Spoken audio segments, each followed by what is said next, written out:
So everybody give it up for Mike.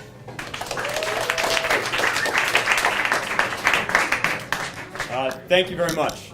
And this is new for me. I've talked in a lot of different venues. I'm a baseball coach. I talk in front of 33 college kids every day who pretend to pay attention to me. So I appreciate you giving me the same respect that my 33 college kids do and pretend to pay attention to me. I was a professional baseball player when I got done playing in college. My story is not how I almost made it to the major leagues. When I was going through my career as an athlete, I think like most athletes, you develop this identity. You know, I'm a baseball player, I'm a hockey player, I'm a football player, and it kind of consumes you.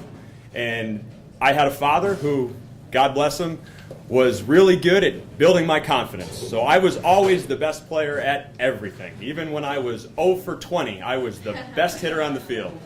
So I developed this really good sense of confidence, had a little bit of talent growing up. So for me, it was a foregone conclusion that I was going to make it to the highest level I wanted to be at. If you would have asked me at 12 years old, sure, I'll play in the big leagues, I'll probably be an all-star. Asked me in high school, yeah, I'm going to get a Division I scholarship and I'm going to go to the biggest school possible. And, you know, I had my pathway planned out for me. I knew exactly where I was going. And it's funny how life changes that on you.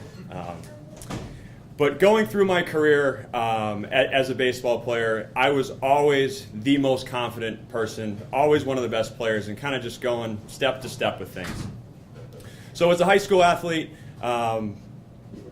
looking at colleges, where am I going to go? I was from Connecticut, wanted to go somewhere warm. Where are all the best baseball schools in the country? They're in California, they're in Florida. That's where I was going to go. None of those schools came calling for me from Connecticut. They were not recruiting me.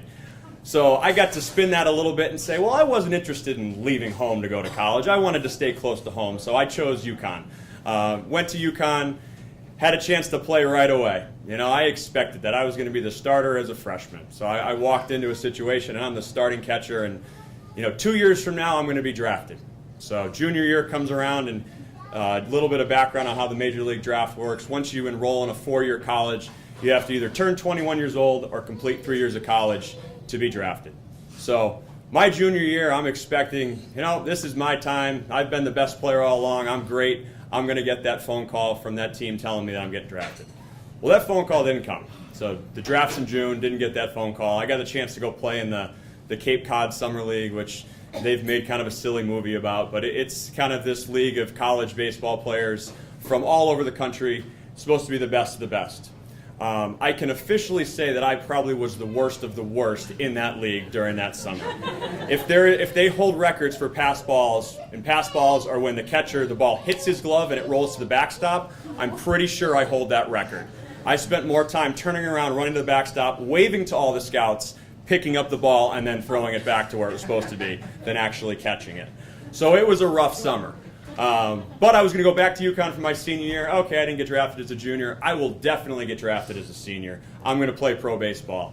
Go through my senior year, and I was a senior at UConn who had started for 4 years, who was, excuse my language, king shit. I could do no wrong. And my turn was going to come at the end of the year. I wasn't even going to worry about how many credits I needed or what I was doing after college. I was going to play pro baseball. That's what I was doing in the summer. So I have my senior year, which was not great, wasn't terrible, wasn't great though, and got through it and said, all right, draft's coming up June 5th. There's going to have phone calls for those first five rounds, and then rounds 6 through 50, you kind of watch on the computer. So I went and said, I'm going to go play golf for the day. I don't want to sit around and wait by the phone, have some suspense. Draft started at noon. I teed off at noon. It's like 4 o'clock. Finished my 18 holes. Didn't get a phone call. All right, I'll go watch the end of it on the computer. They're in round like 35. So I sat and watched rounds 35 through 50 on a computer as the names pop up slowly, one by one by one.